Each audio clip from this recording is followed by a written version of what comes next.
time. Hello. Welcome to an all new, a very special, a very, very canned, get that, Downright Sports. I am your host, the Notorious Sports Critic, here for this incredible, improbable, spectacular, uncomfortable New Year's Eve show countdown to the new year. I don't know, but that's what's happening. Thank you all for joining me here on DJ Chase Radio and DJ Chase Radio app. Also joining me on anywhere podcasts can be downloaded. Once again, I am your host, the Notorious Sports Critic, Brent Reid. We are also we're airing on YouTube, Facebook, everywhere possible. You can watch, listen, TikTok, subscribe, Instagram to Downright Sports, and enjoy. If this is the first time you've ever heard the show before, I apologize in advance. This is a sports show by a sports fan, and I'm here to tell you I'm excited to do the New Year's Eve show. So we're ending 2024. It's finally here. It's finally over. This has been a long year for so many people. A lot of things happened this year. I can't imagine what some of the biggest stories are. Every time this year we think a story would get bigger, it would get bigger. To the point where drones, depending on where you are, drones took over the year. Yes, I have a remote in my hand. Don't pay me no mind. Drones took over the end of 2025. What better way to end this crazy year with some man-made machines that nobody can somehow explain where the heck they're coming from. Anyway, 2024 in the sports world has been one of the most interesting, most exciting things that we've seen in a long time. And let's look back at it, shall we? Let's do it. So, 2024, we, as soon as the year changed, we were straight into NFL playoffs, college football, women's basketball was getting going for college-wise, and the only thing anybody could talk about going into February is if the Chiefs make it to the Super Bowl, will Taylor Swift be there? That's right, kids. For the first time in sports history, you had more coverage on somebody other than the athlete for the first time ever. It was the craziest thing. The last time we've seen this kind of coverage on a superstar and whoever he was dating was A-Rod and J-Lo. The crazy thing is, I think A-Rod was retired. That's what made it bugged out and insane. But the world, lost it for Taylor Swift mania. Every home playoff game for the Chiefs was Taylor going to be there. The Super Bowl, if you watched the Super Bowl this past year, I'll give you a minute to tell me who performed the halftime show. I'll wait. Because I'm here to tell you right now, it wasn't Taylor Swift. But you could have fooled me. She literally broke the football world.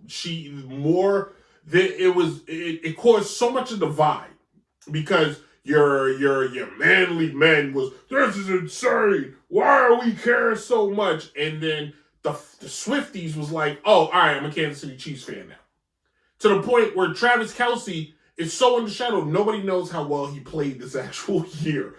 It wasn't as good as you think. But the Chiefs are fantastic. They look like they're on the verge of getting back to the Super Bowl. And the mania's died down a little bit for now. The next biggest phenom to captivate and steal the hearts and minds of 2024 was the Kelce brothers. Not by the fault of Taylor Swift, but you literally cannot turn the TV on anywhere and not see the Kelces, especially Jason Kelce, who has become the PG version of Burt Kreischer somehow. Even though this guy gets drunk, dances, and breaks cell phones all over the place. It's the craziest thing I've ever seen. But he is literally everywhere. And not to mention him and his brother are everywhere. To the point I think ESPN announced Travis Kelce getting a late night show. It just hurts, It hurts. It really does. It hurts because ESPN, I'm right here. And it just keep giving the fortunate more. I don't know what to tell you. But I could go on and on about what happened in the actual sports world, but that's not as interesting as the nonsense that happened around it. You got to see things like the continuation of the grumpy old men in sports, or as I like to call it, the cocoon of sports. For some strange reason, older players want to stick around longer. Guys like LeBron will not retire. Steph Curry, and they're still playing good, but let's be real, they're just sucking up the air and the atmosphere because they play on terrible teams. Last year, neither player made an impact in any form or fashion outside of just being on television. And yes, I know what you're going to say. Well, this past Christmas was the highest grossing game, yada, yada, yada, yada, yada. There's nothing else on. And it wasn't that fantastic. I'm pretty sure it was wow, but, whatever. Not to mention, you got Aaron Rodgers, who won't seem to go away. Kirk Cousins, who won't seem to go away. And old men, for some reason, just think they can keep playing. And it's not just an extension there. The WNBA, Dinah Taurasi keeps playing. Don't know why. It's okay, guys. Wrap it up. It's time to retire. Wrap it up. Let the young guns take over. Speaking of young guns and WNBA, segue right way. Who would have thunk it? Who would have thunk it? That a little old girl from middle America, USA, honestly, I have no idea where she's from, could literally cause such a divide in this country because of basketball. And who am I talking about? Well, she's only Time Magazine's Athlete of the Year, Caitlin Clark, who this past year, you got to see the craziest thing. And it started in college sports when she was playing, when she was at Iowa. And it was, oh my God, this is crazy. She's the best. She's selling out arenas. Oh, it's not because of her. You're right. Because when she's not at that arena, it's a sold out building, right? No, wrong. Caitlin Clark's buzz was so crazy that the Big Ten's women's tournament sold out for the first time in 30 years. That's a fact. And every game she played in was the most sold out game at that time. She made it to the championship. More people watched that game than they watched the NBA Finals. That is a fact. She got to the WNBA. They had to when she played the Wizards, they had to go to the bigger arena. FYI, most WNBA games are played in the smaller arenas, about 5 to 10,000 seat arenas. When she came to town, they got to play in the big building. To give you an idea, it's like if you got a superstar JV player and he's selling out the arena over the varsity. That's kind of what Caitlin Clark was doing. Don't let the world confuse you that, now yes, the others had a great year. The league is growing, it's booming. But let's just be clear here. The Jacksons, or the Jackson 5 for some of you, was a great group. When you removed Michael from the picture, it just wasn't the same group. The Commodores, Hall of Fame band. But when you remove Lionel Richie from the group, you can't name another one. You get the trend where I'm going, which is fine and fair. And then the creme de la creme. The tide that sails all ships, or something like that. I think that's how that phrase goes. I'm pretty sure I got it wrong. The one, the only, I'm going to say it again, your so-called king, the mad king as I call him, LeBron James, wielded his scepter and got his son drafted to one of the most historical franchises of all time, the Los Angeles Lakers. His son, Bronny, was drafted to the Los Angeles Lakers. Not because he was a top pick. Not because he was a top college prospect. Not because he led a team to March Madness. Not even because he was averaging a high number of points. No. All because his dad put it in the air years ago. He would love to play with his son. Hey, it's cute. It's sweet. if he played for the Toronto Raptors or even the Cleveland Cavaliers. This is the Los Angeles Lakers, man. What are we doing? That'd be as if I woke up tomorrow. No, that actually happens. But I was going to say, that'd be like if I woke up tomorrow and the guy at Google was like, my son's going to run Google with me. That'll probably happen. That makes more sense. So what I'm getting ready to say is going to sound like a hypocrite. Don't care. You, the Los Angeles Lakers, was tied, now you trail, for the most championships in NBA history. A franchise with Hall of Fame is out the wazoo. A franchise of franchises. Some would call you the Yankees of the NBA. The Cowboys of the NBA. You drafted this boy, why? Because his daddy said so?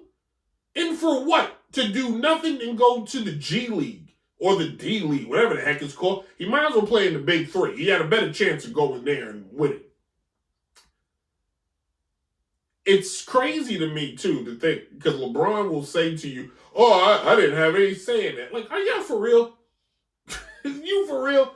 And if you sit and believe that, you a fool, too. Now, it was sweet to see, like, they got to play in the same game together. It's kind of cool. I ain't gonna lie. I would love to share that moment, with my dad. Yeah, we got to play in a baseball game together. But, like, at some point, like, when's the boy going to earn it? He would have to earn it. Like, you basically welcomed him in. Think about it like this. Bronny was basically Draco Malfoy in the Lakers locker room. Luckily, LeBron runs that locker room. But let's say LeBron ain't in that locker room. Let's say LeBron gets hurt and he got to sit at home and Bronny's on the team. And he shows up in the locker room and he's looking like Draco, my father. You know what I'm saying? Like, no, bruh. No. Like, this is bad. Look, it's different. Like, when Ken Griffey played with his dad, Senior was at the tail end of his career, but Griffey was touted to be, he's a Hall of Famer. Bronny, now granted, the NBA, everybody makes the Hall of Fame. Just ask Chauncey Billups. Absurd. Bronny will probably make it too. But I just want you guys to notice, Bronny averaged 5 points in college. 5. 1, 2, 3, 4. Going after Kevin Durant in due time. But, if you will, let's do some predictions in 2025, shall we? Here are my predictions. Here it is. My predictions for 2025. Let's go. All right. In 2025, LeBron James will create a new team in the NBA. It will be in Las Vegas. The catch is players can have only been born during the Reagan administration. The Super Bowl will be played between the Detroit Lions and the Buffalo Bills, where the Lions will win the Super Bowl. And the Bills will continue to lose a Super Bowl. They'll be the first team to lose 5 Super Bowls. The NBA All-Star Game, which just got formatted, before the game will be reformatted again to be a fashion show. Only makes sense, right? Juan Soto, who just signed a record legendary deal for the New York Mets, will only play 52 games out of 62 because,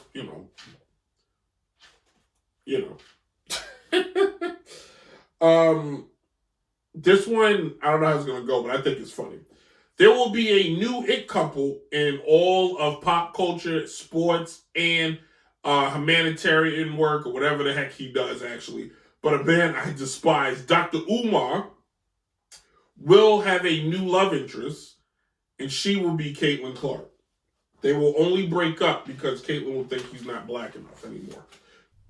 Everybody, the rest of their time in life back. And we'll be back in 2025 with a brand new show. January 7th, back in effect. Back in the saddle again, and we're gonna, we're just gonna do what we do. I'm gonna plan it out. We're gonna rock it out, and we're gonna have fun. Thank you all. Be safe this year. Have a lot of fun. Happy New Year. Get as drunk as a skunk as you can, or if you don't drink, get a bottle of water and have fun. Be with your family. Be with your friends. Be with your loved ones. Be with your dogs. Be with whoever you can. If you know somebody that's going to be alone, invite them over. It's important. Call a relative you ever spoke to in a while. Send them a text if you don't want to call. I hate calling people, so I send them text messages. If you know me in my personal life, you know that's true. So, Happy New Year from me, my family, my loved ones, my dogs, and all the Downright Sports. Thank you guys. And as always, be safe and deuces.